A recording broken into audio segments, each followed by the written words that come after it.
Sveiki,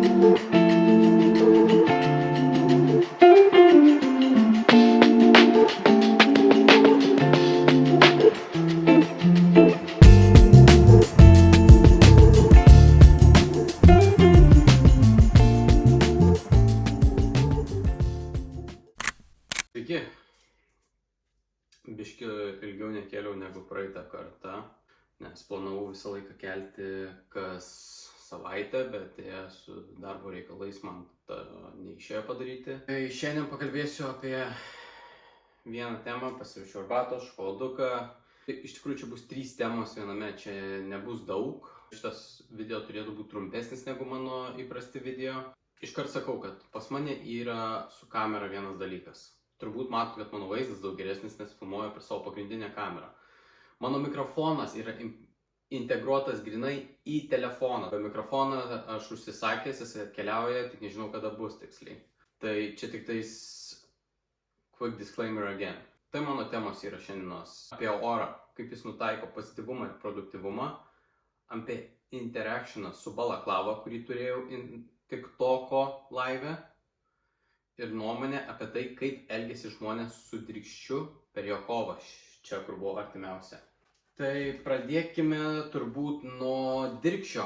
Mano kanalas yra, kaip ir sakiau, grinai viskas apie pozityvumą. Jeigu viskas pas mane yra apie pozityvumą, reiškia, aš noriu pakalbėti, ant kiek yra supuvę žmonės, kurie sėdėjo tam renginėje ir buino ir skaudino Drykstį. Ir taip, aišku, mano praeitas video buvo šnekėjimas apie Drykstį, šnekėjimas apie Viršilą, bet aš nieko ten blogo nesakiau. Aš sakiau, kad jie perteikė savo mintis ne taip, kaip turėtų būti perteiktos. Bet, kad toliau šnekant, ką aš noriu pasakyti, žmonės yra supuvę. Jie šaukė, kad jisai yra klounas per visą laiką, kai jis kovojo. Paskui šaukė keiksmažodžiais. Ar mes rimtai ant tiek supuvusi tauta esam, kad už ką žmogų taip žeminti? Aš suprantu, jis kovotojas, jis turi labai didelį ego ir jis yra dar jaunas, kartais nukrypsta ne ten, kur reikia, pasako ne tą, ką reikia, bet jūs prisiminkit žmonės, kad jis yra jaunas. Aš esu jaunas, aš pasakysiu ne tą, ką reikia. Paliečiant iškart temą, ta prasme, aš tik tokį keliu ištraukas iš savo tam tikrų šitų video ir įkeliu ten taip. Kaip išlipti iš komforto zonos, pozityvumas, taip ir taip ir taip. Ir po interakšino su balaklava yra toks youtuberis. Man pavyko laivo metu pakalbėti su juo ir prieš visą 700 žmonių auditoriją. Aišku, jie manęs nematė, bet jie mane girdėjo. Bet tai man buvo pirmas experiences, apart viso šito, ką aš dabar darau. Ir tai buvo nuostabiausias jausmas, ką aš galėjau pajusti. Aš pasakiau grinai tą, ką aš noriu pasakyti prieš 700 žmonių ir kažkas išgirdo. Followerių nedaug sulaukiau, bet ne tame esmė. Keletą nuėjo, pažiūrėjo mano video, vienas parašė man lopas. Ir aš neįsižeidžiau, aš nesupykau. Aš iš tikrųjų nusišypsojau. Aš toks galvojau, va, čia yra tas žmogus, apie tą pavyzdį, ką aš kalbu, apie ką aš bandau jums pasakyti, kokie žmonės yra dabar ir kaip reikia jos nuteikti pozityvumui. Tai aš paprasčiausiai parašiau ačiū ir daugiau kursiu tokių video. Ir tam visam interactione dar vienas žmogus atrašė jam užsičiauk. Galėjo gražiau atsakyti jam, bet aš labai dėkingas tam žmogui. Nežinau, ar tu žiūri šitą ir žiūrėsi šitą video. Jeigu ten tu, aš dėkingas, kad tu mane užstojai. Bet kadangi čia yra pamoka pozityvumo, kitą kartą pasakykime jam, jeigu nepatinka, nežiūrėk, arba gražios tau dienos.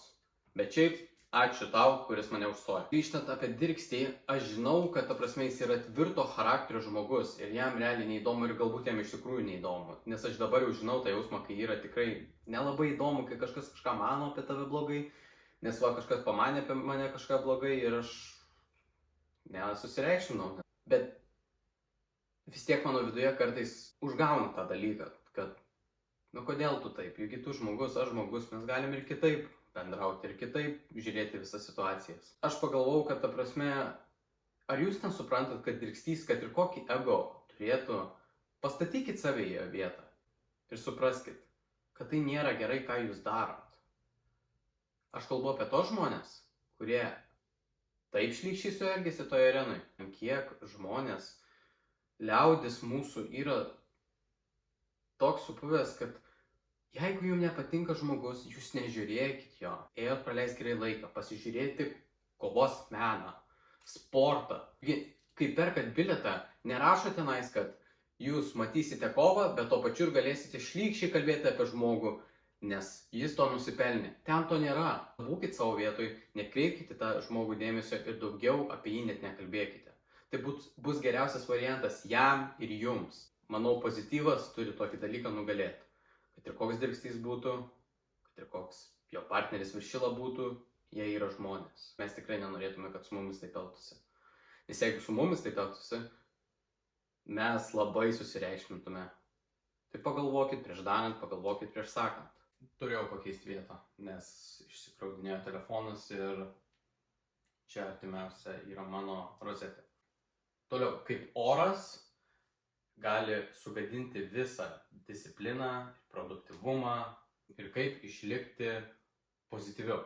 Aš pastebėjau, kad porą dienų aš atsikėlęs, kai buvau apsiniaukę, aš nelabai susikaupiau, negalėjau prisėsti prie kompo ir negalėjau kurti video, negalėjau nusifilmuoti video, negalėjau daryti savo tam tikrų dalykų, kur aš noriu daryti. Ta pozityvumą labai numuša.